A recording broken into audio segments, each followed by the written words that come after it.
Good evening, everybody. Welcome back to Horse Center with yours truly, HRT Rich, and the irreplaceable Swiss Army Sean, the number one co-host that ever he's a better co-host than Vanna White. And of course, tonight we have our special guest this evening is Ajhari Williams. Ajhari, you go by AJ, right? Yes, sir. All AJ right, so Williams. AJ, how are you tonight, AJ? Thanks for joining us. I'm doing fine. Just here getting ready to ride a couple races at the mountain tonight. So you're here. You're in the Jocks room right now in Mountaineer Park, right? Oh, yes, sir. Yes, sir. Indeed. You're ready to rock and roll. So you had one scratch up on you today. So you got one mount tonight? One in the last, Adriana Bonita. I think she got a strong shot. Last time out, we came closing third, actually. So I think she'll be ready tonight. Are you expecting her to close again, or are you going to try to move her a little bit more forward today so that you can take advantage of that closing burst?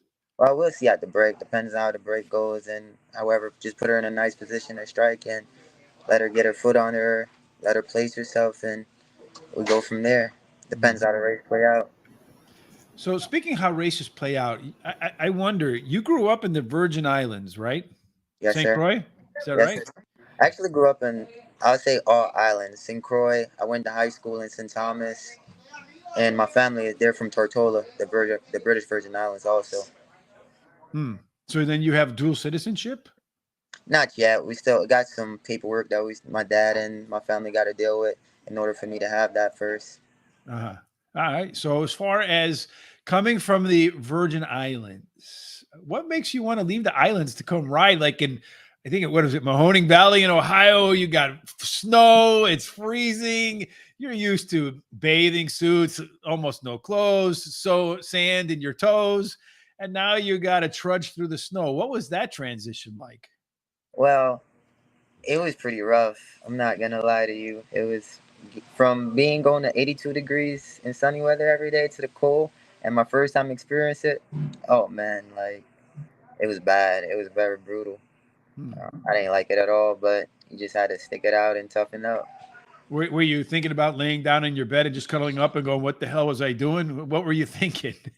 It was pretty well. I enjoyed the snow actually because that's what like my first time coming to Ohio was my first time actually experiencing snow from the Virgin Islands. So I enjoyed the snow. It was just galloping in the morning and you can't feel your hands and your feet. That was the brutal part. Like, but I loved it actually. I really love the snow. It's just the -10 and the 10-degree weather and stuff. I can't take. Yeah, I know. I can't take it either. And I never lived in the Virgin Islands or any island. It's my goal to go there from the snow to the islands at some point. How about you, Sean? You don't like the fly, so you'll never find yourself on the island. How are you tonight? No, I will never. And I'm okay with the cold because I've been in the cold all my life. But the snow, I've seen enough of it now. AJ, you still feel the same about the snow, or you've seen enough of it too? Well, the last few years I was going to Tampa and Arizona, but I'm not sure this year. I think I might just toughen up and enjoy it again. Make some snowman and stuff this year. Well, and that makes it harder too when you're going to Florida enjoying the warmth and then you're coming back to the cold. Oh yeah, but I enjoy it though. I really enjoy it. Now your career started. Once I'm riding, I'm happy wherever. Yeah, you don't feel it then, right? No. So your career started in 2015. You got your first win in 2015. Talk about that experience. My first win was for Rodney Faulkner in Mahoning Valley, actually, on Bull Wolf, and it was it was a beautiful win because I was coming off an injury.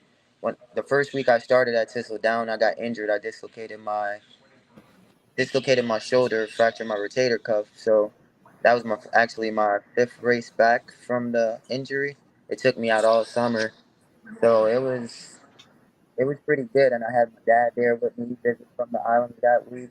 My brother was grooming for Rodney Faulkner, and my cousin also. So it was pretty good to experience my first win with my family and stuff. So I really enjoyed it. What were you thinking? You get your career started and you get hurt right away. Was that okay? I got getting my injury out of the way, or was that, man, I don't know. It was a little frustrating at first, but my dad was a trainer back home in the Virgin Islands, which he's a trainer in America right now, Abdul Williams at Delaware Park. But he was training back home in the Virgin Islands, and they gave me 4 to 8 weeks off, and I just went back home, and I was back riding down there in like 3 weeks and stuff. So at the same time rehabbing, he let me ride a race or two. So I was enjoying the beaches and enjoying family at the time. So it was a win-win situation. So I couldn't complain. It's always good to be back home. So when you won that first race with your family there, everybody knows about the little celebration. You get the water, you get the baby powder, you get the eggs, you get the works. Were your brother and your dad a part of the people that were like bathing you in the eggs and the powder, or were they a part of the people who were also being bathed in the eggs and the powder? Well, they was right next to me recording. They was just recording everything. And my brother, he actually ran the horse, if I can recall. So they was right there for every step of the moment, but they didn't actually participate in the celebration. No. So you're the one that got all the fun stuff on the way Oh back to yeah. the locker room. Yeah. Tell us about that. I mean, everybody knows it's coming, and I know you're going to get your first win. And do you look forward to it? Like, man, I can't wait to go through that. Or you're like, oh man, I got to go through this. But when you're going through it, you're like, man, this feels good. I was really looking forward to it, especially coming from the injury. So I was really looking forward to my first win. But the only thing I was worried about is, it's the cold and it's in Mahone, and I was wondering if I'm gonna have a real bad cold day or a sunny day. And like I got a nice day, so the celebration it was enjoyable. Hmm. So when jockeys win that first race now that you've got a couple in the board, how fun is it to like celebrate with them when you can get them with the powder and the eggs and the water and stuff? How much more fun is it to be on the other side? Oh man, it's real fun. Every bug boy that comes into every track I go to, I always look forward. Like I'm always in the air. Like, come on, let's get this one. Let's get this one. Like I really look forward to for the initiation of every new rider too. It's real fun. Hmm. Which part are you playing? Which part are you picking out to throw at them? I'm the one with the water bucket with the little mud in it and the powder and stuff. I make my own little mixture in a water bucket with some ice. So I really look forward to that. That's actually fun, and just to see the reaction from just to see the reaction on their face, like it's priceless. Mm-hmm. We don't have any initiations like that. We have to come up with one, Sean. I don't know what we'll do and how we'll do it, but the good news is we would have skipped all that because we didn't have one when we came, so we're all good, right? that's right. But the new people coming on board will have to come up with something. Well, speaking of that, you got your first stakes week win a few weeks ago at Horseshoe Indianapolis. Talk about that. And you didn't get any initiation for that, but there should almost be for a first stakes win too. Man, it was really beautiful, and especially to have my family, my little son, and my fiance there with me. It was real good, and the win for Gerald, it was it was like a story to be written because he was one person that actually believed in me from since I was an apprentice jockey and gave me the shot in Tampa, and and also like he called me one day a week after, like the day after the entries, that saying his rider couldn't make it and asked me if I wanted to come down there, and I was like sure, sure, and then he was like it's a stakes race, so I took the 7 hour drive down there, and I'm glad I did because it actually worked out pretty good. I always wondered about that. I'm one that, if I'm going to travel 3 hours and 3 hours back, I want 6 hours of entertainment at least, since I'm doing 6 hours of driving. So you're driving 7 hours. A lot of jockeys do this, and you're doing it for a 2-minute map. But, how does that go? And what happens when you don't win? How frustrating is that? It's pretty frustrating and stuff when you don't win, but we just look at it like another race, just on to the next day. Like, just look forward to the other race you got to ride. But it's a thing because you waste gas money and fuel and like hotel room and different expenses and stuff. But me going to Indiana, I actually didn't know what to expect. Like I would just be happy to ride in the stakes race. So I was Is that just one of happy for the opportunity. is that one of those you can kind of overthink too, since you're doing all that driving there and you have that one mount, you can really overthink that race? Well, a little bit I was, but my support group, my friends, my brothers, like my dad and stuff, and everybody, they was just giving me advice and coming to me saying just ride it like another race. Don't worry about it. Don't think about it. Like you got it and stuff. So at first, in the beginning, like I say after the call, the first couple of days after the call, I was a little bit nervous, overthinking it and stuff. But when I got down there, it felt natural. And at the moment, like on the hour, it just felt like another race to me. Mm. I imagine Sean's talking about he's going to try for 6 hours to get 6 hours of enjoyment. But when you're used to running for claiming 7,000, claiming 8,000, claiming 18,000, winning $100,000 stakes race is like winning 6 or 7 of those races, Sean. So I imagine it makes it a lot easier to make that trip back when you know how what the size of the check looks like for that W. Oh yeah, it was. I don't know. It was just. It was happy. I didn't actually get to celebrate it or anything. I just went back to Cincinnati and spend time with some family, visit my grandma, my uncles and stuff down there, and took the baby to see it. I just spent the moment with my family. That's it. Mm. Speaking of family, you mentioned that your dad is a trainer, was a trainer in the Virgin Islands. Is it a family business, and how far back does the business go for the family in horse racing? In horse racing with me, it goes back from my grandfather that I know about. My grandfather, he's a trainer and breeder right now in the Virgin Islands, Antonio Williams, and I have an uncle that used to ride. My dad was a jockey when he was 16. My cousin is Julio Felix, and Kevin Krieger is also my cousin, and I'm very good friends with Victor LeBron. But I also have an uncle who used to ride at Emerald Downs named Hector Ventura Jr. He passed away, and my cousin Euclid Prentice Jr. He was a good rider in Kentucky and Belterra Park also. So it's his So it goes family back. affair then. Yes, So when you all get together and then you disappear, all right, there you are. You're back. All right, you got a phone call yeah, right there, did you? yes, sir. Yeah, I got a Yeah, phone call. yeah. We know now, Sean, what that's all about. See, Yeah, that's E- what happens when you're a video call. experience. So we got a question from the consultant. In preparation for a race, AJ, do you spend time reviewing the competition's past performances or just yours?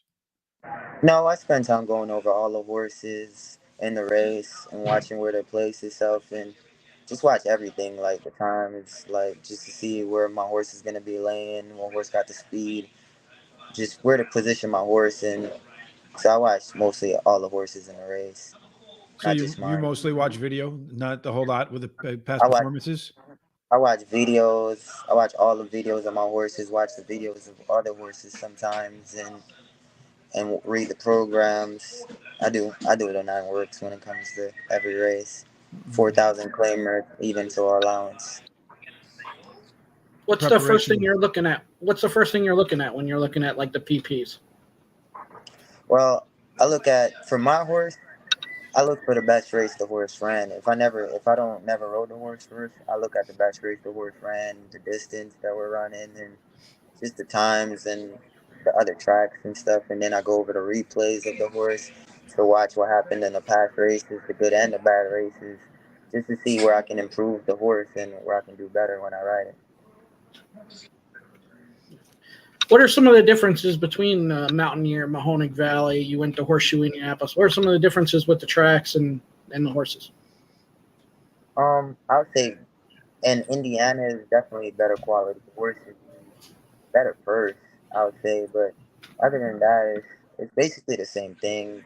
Like everybody, trainers here also got classes, just a lesser stop than the other tracks. And Mahoning is basically Mountaineer tips down in Belterra. So it's basically the same people here at Mountaineer that I'll see at Mahoning Valley also. Oh, So, question for you: how did I pop up to the top there? I didn't even do anything. That it's working on its own. There is there a particular kind of horse that you like to ride? Do you like to get to the front? Do you like to be in the middle? Do you like to be in the back? Where do you like to be? I don't mind the horse, but I like strong closers. Actually, I like strong closers. You like to run on the strong closers. Now, you like strong closers. Mountaineer, they run all their races at night. So I imagine you get up in the morning and you're at the backside working horses for people. So how do you like that quick rollover from racing at night to getting up in the morning to work horses? you could be the first one to say you love it. No, it's tough. Honest, like I don't really like it at all, but you got to do what you got to do. Like just try to after the races done at 10. If you got the last race, just trying to be in bed by 10:30 the most. Like as soon as you get home, just try to wind down and go straight to the bed and prepare yourself for the next day. Hmm. That's how I look at it. So get enough rest for the morning. And of course, tonight your race is in the last race. Yes, sir. But tomorrow we got off, so I got to feel good tonight. So all right. Well, hopefully you get a good W. You could celebrate that a little bit and not go to bed so early this evening. Sean likes to ask, so I'm going to steal his question. When you're not at the track, what are you doing for fun? Well, right now, from Monday through Fridays, I don't get no time off because when I'm not at the track, I'm just at home with my family, with my baby. So that's the most I do with my day. Spend time with my baby, and then when my fiance come home from work, I go to the gym, exercise, and that's my day. Just my That baby. And then weekends, I'll go to the pool, take my baby to the pool. I just spend as much time with family as possible. How old's your baby? He's 8 months now. So you gotta starting to get the itch to walk, and then soon you're gonna get into everything. Now, I mean, 8 months is Oh, about when they start getting into everything, and you wonder oh, how in the he's hell into can they get everything into right something they now. can't even walk, right? He's into everything right now. Like it's no stopping him. That's funny. I know. I can't. I remember, and it doesn't ever change. Believe me, mine are 21 and 23, and they're still getting into things and making you crazy. So it'll never change, AJ, for sure. So we got to always ask that question too. So when your baby comes to you and wants to ride horses, what do you say? When that time comes, we'll deal with it. But at the moment, we're gonna focus on sports and education first before we get to there. But if you do want to ride a horse, all I can do is teach him and try to steer him on the right path, especially from the mistakes I made in my career. Just try to teach him. That's all. But at right now, I try not to think about it. Yeah, 8 months is a long time to go. So you talk about some of the mistakes that you made, and that brings us to basically just improvement. So what sort of things do you do for yourself? Do you keep a notebook, a journal? How do you go about criticizing yourself, critiquing yourself in a way that it's not harmful, right? Because the business that you're in, if you go into a little bit of slump, can be very difficult. People can get hard on themselves. But how do you evaluate your racing so that you know, okay, this is what I need to improve on? And who are some of the people around you? I know you mentioned your brother, your father, a lot of people in your family, your cousins are all in the business. Does that knit family there? They watch each other's races and say, hey, good job, bad job. If I would you, I would maybe try this. How does that work? Well, Kevin, he reaches out to me a lot, and Julio Felix, they reach out to me a lot. But my biggest critic, honestly, is my brother. He's my biggest critic. I can win a race, and he's gonna find the bad things I did in the race for me to improve. But he tells me when I do something good, but he mostly focuses on the bad I do. So my brother is my biggest critic. And do you find that to be helpful? I know I'm sure at first you're like, I want to get you a left and a right. But then when you go home and you think about it, you're like, yeah, he's right. I got to work on that. Oh, sound's gone. Yes. Your sound's gone. For him, There you also, he's also a trainer, so it's like, I can get beat right at the nose for him. He's like, this guy can win a race for him. He's gonna find the bad stuff, but at first I get frustrated. But when we go over the replays together, and he showed me, and then we go over like Irad and watch Gulfstream races, and he'll tell me like, same thing I tell you about. So I understand. He don't want to be as best as how he sees me in his eyes. Well, you could always just knock the horses out of the way if you're watching those videos. I'm just kidding. Of course, Irad, if you're watching, I'm joking. I'm just making fun of the people who tweet all these things online, for sure. Oh, yeah. It's definitely a trigger point. Do you pay attention to the stuff people say online and at the track, or do you just let it kind of go in one ear and out the other?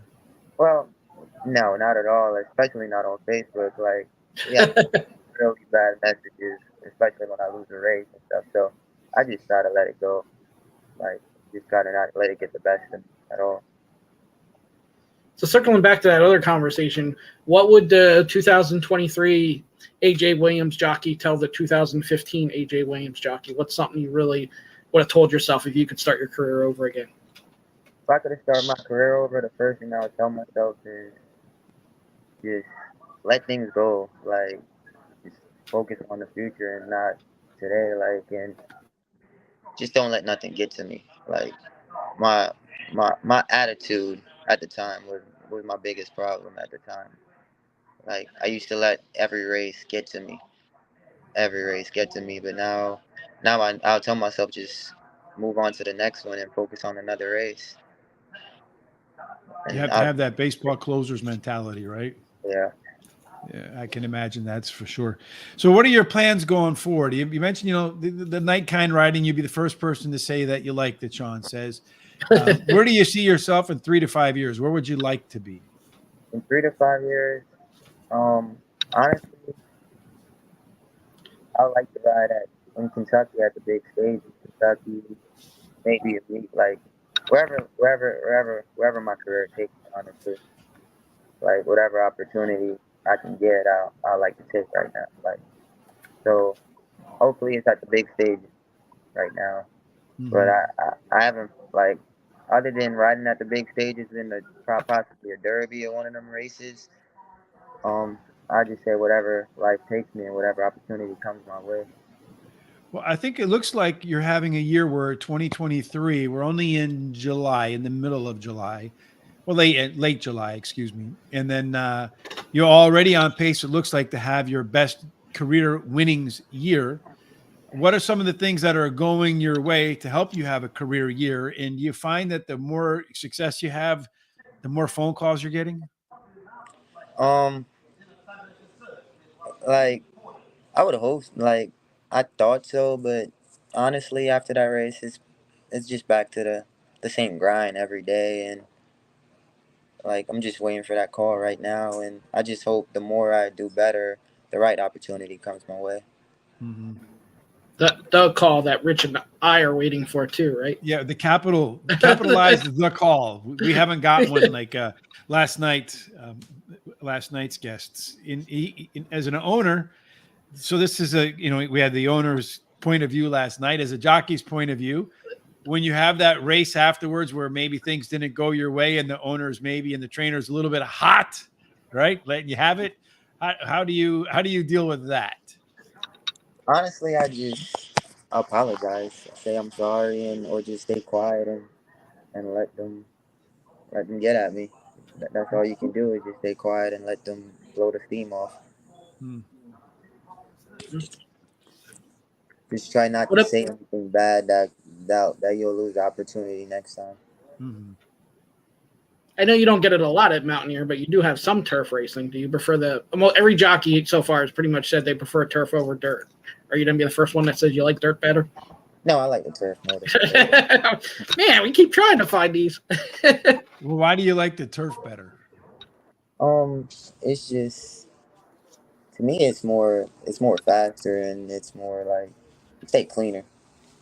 You definitely stay cleaner on the turf. But I don't know. I never really think about it, but I just enjoy riding the turf more than the dirt. You think it's safer too? Um, Sometimes it is. It depends on the colony you're riding in, and but I think I like honestly I feel like going down on the dirt will be better than going down on the turf if anything because it's much harder on the turf than the dirt. So if I have to like have an injury, I'd rather it be on the dirt than the turf. I can understand that. I wouldn't want to. I wouldn't really think about that injury much. That wouldn't. I wouldn't. You guys all have that as an issue in your career, unfortunately. Yeah, I mentioned that you had an injury early on with your shoulder. When the rehab, what is that? When you're going through the rehab, do you ever think to yourself, "Nah, I don't know if I want to do this," or does it just give you more motivation to get back on the horse and get going? No, I was rushing to get back. I was all when before my shoulders healed. I was begging my dad to let me ride back on the islands, and he actually let me ride it like 2 weeks before I was actually clear from the doctors down there. So I couldn't wait to get back. And what differences are there between the island racing and like racing in the States? What are some of the things that work down there that won't work here, and what are some of the things that work here that won't work there? Um, it's basically the same thing with the racing and with the commission and everything, the same rules and stuff. The only difference I would say to me, it's more of a business in America than it is in the islands. It's more for fun and just for the love of the sports on the islands, which as America is more as a business. So Hmm. I say that's the only difference. So a little bit of audio issues there, Mr. Sean, right? There goes Ajhari. He's gone. And he just gives you the big head. There he goes. We have to make him the host going forward. You're on mute, my friend. That's what happened. That's what happened to you, too, is he went out and came back in really quick. And then you went in that spot. It was really weird. I don't know how that all happened. Yeah, that is kind of strange. But I think he got kicked. But if he got kicked out, you would have had to bring him in. And I don't know. Maybe he just got a phone call that clicked him in and clicked him out. I don't know if he'll be back or if he lost his signal there in the mountains of West Virginia. In any case, well, that's our first one with somebody in the jocks room too. Maybe they turned it off on him. So he can't be there. Right? Did Jockey Davis say turf game is more chess, more tactical? Jackie Davis. I think she did, but I think a lot of jockeys have told us that they feel like they have a little bit more of it's more strategy on the turf than it is dirt. Mm-hmm. Well, today we did a lot of turf races and dirt races at Saratoga. Charles had a pretty good day. A couple nice races in there as well. But some days with handicapping, I don't know about you, Sean, but some days I feel like I'm the Wizard of handicapping. And other days I feel like them Wizard of Oz with the thing pulled back where you're like, man, I really suck at this. And you get that feeling too? What? There's like no in between. You either feel like, man, I'll never lose again. I have figured this game out. And when you figure that out, you have that little person on your shoulder going, yeah, you're an idiot. Shut up. Yeah. And then there's the other way where you're like, how did I ever I've been around this game how long? Yeah. I've watched how many races a week and I can't figure it out. So the entire U.S. Virgin Island race community is extremely proud of Ajhari Williams. Yeah, I can imagine. That's we all hope that the guests do well that come on here too. We want to support the people who support us, and one of the ways you can support us is hit the like button here on YouTube. Follow us on Facebook, Twitter, Instagram, and Threads at Horse Race Today. Hell, if you follow us now on our social sites, Sean has been giving you WNBA picks. He is the WNBA master. You hit yours yesterday. I didn't get a chance to watch you today, Sean. So why don't you tell us? Are you going to go 2 for 2, or is it? Well, I have Washington Mystics at the Minnesota Lynx. The Mystics got 3.5, so I took the Mystics plus 3.5. They're down 4 after quarter one, so it's early yet. Mystics are banged up, but they're a better team than the Lynx. So getting 3.5, I thought it was a good play. They're hanging in there. We'll see by the end of the game. Pretty confident they'll still cover. You need them to outscore them by 1 point the rest of the way. That's it. I had you on my shoulder today because I was thinking I wanted to take that plus 130 morning line, and I was like, I better take those 3.5 points. So I took the 3.5 points. Yes, I was told Sean all the time. Take the points. Take the points. Well, now in the NFL, it'll be different. If it's less than 3, I'm taking the money line because I always go, well, they won't lose by 1 or 2 points, and what happens there? Then they lose by 1 or 2 points. Always, yes. And if there's a way for them to lose by 0.5 point, that would happen too. I don't know how that could happen, but that would indeed happen. Well, it doesn't look like Ajhari is going to come back, so it looks like we lost him. The CIA came and got him. What is it called? The NSI, whatever it is, or one of the UFOs that they talked about today in Congress. I don't know if you saw that, Sean. I was a little bit off target today. No. In Congress today, they had a guy who worked in some high-level stuff. I don't know if anybody saw this. You might want to go Google it. But he claims that we have UFO intact crafts and bodies of aliens. He said he never saw the aliens and that they had to go to the skiff, that private room like Maxwell Smart from what was that? Get Smart or whatever that show was. They used to go in that quiet room. And they were saying today that we have UFOs. Maybe the UFOs are having some impact on the races on tonight's conversation. But pretty wild stuff, Sean. We had UFOs. Tomorrow we'll have Saratoga. Our free track of the day, guaranteed tip sheet, will be Colonial Downs. Sean will link to all of that stuff tomorrow on our social sites. Again, you can follow it down there. Jamie returns next week. Sean, who is on your roster of guests for Horse Center next Monday, Tuesday, and Wednesday? So Tuesday and Wednesday are open. Stay posted to the socials, and I'll fill you in there. Monday, we have Lenny Shulman. He's been years with Blood Horse. He's written books. One book is Justified that he's written. Done a lot of stuff in horse racing. So we'll have him on Monday, and learn more there. And of course, Thomas is on the road. So no Foreign Friday this week. Myself and Terry will return on Monday, Tuesday. I'm going to be out for a little bit after that. So it'll be the Terry and Charles show from that point forward. So hopefully you'll join in for them for Parks, Saratoga, and whatever else we come across, Sean. Well, that takes us wire to wire on Wednesday, wire to wire for the week. Do you have any final thoughts before we get up and get out of here? Well, one thing is, it's funny, as we talked about Kevin Gomez yesterday, and I said how I posted about him winning 7 of 11 races. Designated hitters won that race today. It was Kevin Gomez, but Kevin Gomez went 3 for 3 at Delaware today.